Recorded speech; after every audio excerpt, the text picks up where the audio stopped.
नमस्कार, मी कृपा Sapkal news uncut मध्ये आपलं स्वागत करते। आढावा घेऊया देश विदेशातील टॉप 15 घडामोडींचा।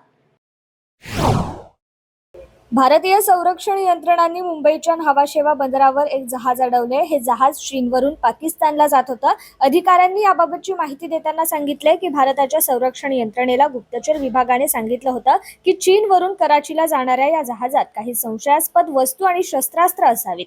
या माहितीच्या आधारावर न्हावाशेवा बंदराजवळ हे संशयास्पद जहाज रोखण्यात आले। गुप्तचर यंत्रणेने दिलेल्या माहितीच्या आधारावर नौदलाने हे जहाज अडवलं असून यामध्ये आण्विक आणि बॅलिस्टिक क्षेपणास्त्र कार्यक्रमासाठी लागणारी सामग्री सापडली आहे। इस्रायल आणि हमास यांच्यात सुरू असलेले युद्ध अजूनही सुरूच आहे। इस्रायलने रफाह शहरातील रुग्णालयाजवळ असलेल्या निर्वासितांच्या छावण्यांवर हल्ला केलाय। या हल्ल्यात 11 जणांचा मृत्यू झाला असून अनेक जण जखमी झालेत। या छावण्यांमध्ये युद्धपीडित नागरिक राहत होते। इस्रायलच्या लष्कराने याबाबत म्हटलंय की दहशतवाद्यांना लक्ष्य करून करण्यात आलेला हा हल्ला होता।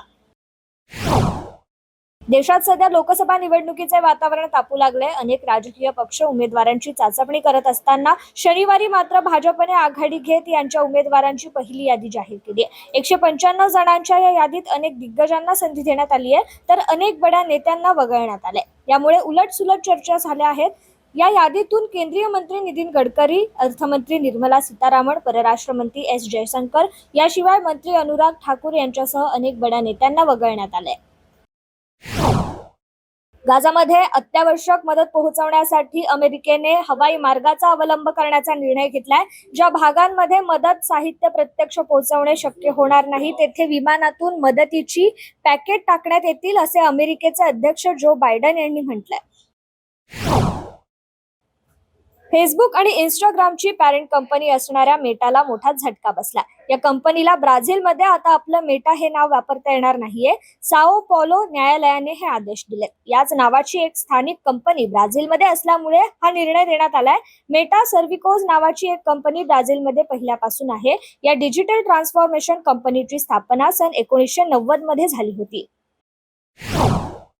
पाकिस्तानमध्ये नव्या पंतप्रधानांच्या नावाची घोषणा करण्यात आली आहे। शहबाज शरीफ यांची पाकिस्तानच्या पंतप्रधानपदी निवड झाली आहे। पाकिस्तान मुस्लिम लीग नवाज आणि पाकिस्तान पीपल्स पार्टी यांनी रविवारी पाकिस्तानच्या नवनिर्वाचित संसदेत सहज बहुमत मिळवले।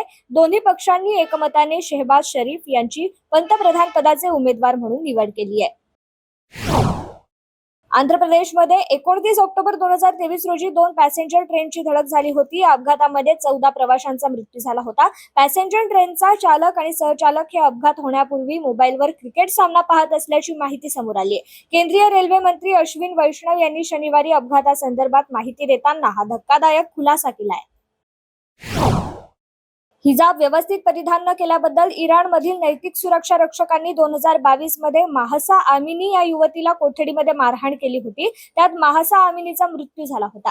त्याची प्रतिक्रिया म्हणून इराणमध्ये हिजाब विरोधी मोठे आंदोलन पेटले होते। या आंदोलनाचे लोण परदेशात देखील पसरले होते। शेरविन हाजीपूरने माहसा आमिनला डोळ्यासमोर ठेवून एक राष्ट्रगीत तयार केले होते। देशाविरोधात प्रचार आणि शोकांना आंदोलन करण्यास चिथावणी दिल्याबद्दल त्याला 3 वर्षे आणि 8 महिन्यांची शिक्षा सुनावण्यात आली आहे।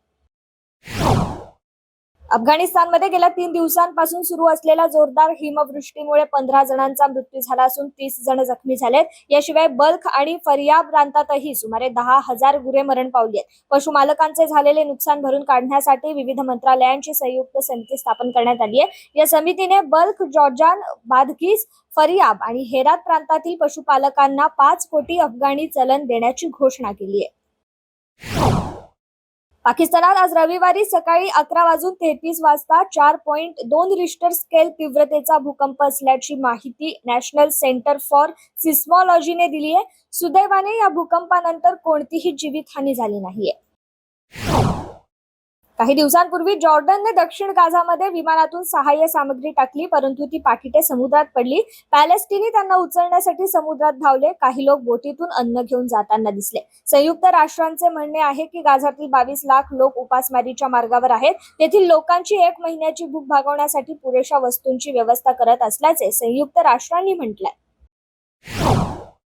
केंद्र सरकारकडून आपल्या मागण्या मान्य करून घेण्यासाठी शेतकरी दिल्लीत येऊन आंदोलन करण्यावर ठाम आहेत. शेतकरी नेते जगजीत सिंग डल्लेवाल यांनी सांगितलंय की शेतकरी कोणत्या दिवशी दिल्लीकडे कूच करतील. जगजीत सिंग डल्लेवाल म्हणाले की आम्ही मागे हटलो नाही आणि आमची दिल्लीकडे कूच करण्याची योजना पूर्वीसारखीच आहे. दिल्लीच्या सीमेवर आमची ताकद वाढवण्याचा निर्णय घेण्यात आला. देशभरातील शेतकरी 6 मार्चला दिल्लीत पोहोचणार आहेत. हे शेतकरी रेल्वे, बस आणि विमान प्रवासाने येतील. छोट्या पडद्यावरील इश्कबाज या मालिकेतून प्रेक्षकांच्या भेटीला आलेल्या सुरभी चंदनानं तिचा बॉयफ्रेंड करण शर्मा सोबत लग्नगाठ बांधली आहे. सुरभी आणि करण यांचा लग्न सोहळा राजस्थानमधील जयपूर येथे शनिवारी धुमधडाक्यात पार पडला. सुरभी आणि करण यांच्या विवाह सोहळ्याचे फोटो सोशल मीडियावर व्हायरल झालेत. छोट्या पडद्यावरील जीव माझा गुंतला या मालिकेतील ऑनस्क्रीन जोडी आता खऱ्या आयुष्यात विवाह बंधनात अडकली आहे. अभिनेत्री योगिता चव्हाण आणि अभिनेता सौरभ चौगुले यांचा विवाह सोहळा पार पडला. नुकताच योगिता आणि सौरभ यांनी त्यांच्या लग्न सोहळ्याचा फोटो सोशल मीडियावर शेअर केला. या फोटोला कमेंट्स करून नेटकऱ्यांनी योगिता आणि सौरभ यांच्यावर शुभेच्छांचा वर्षाव केलाय. टाटा स्टीलच्या शेअर्सनी गेल्या 52 आठवड्यांमधील उच्चांक गाठलाय. बीएसईवर टाटा स्टीलच्या शेअर्सची किंमत 156.10 रुपये प्रति शेअर इतकी झाली आहे. कंपनीचे एकूण बाजार मूल्य 1,93,680.61 कोटी इतके आहे.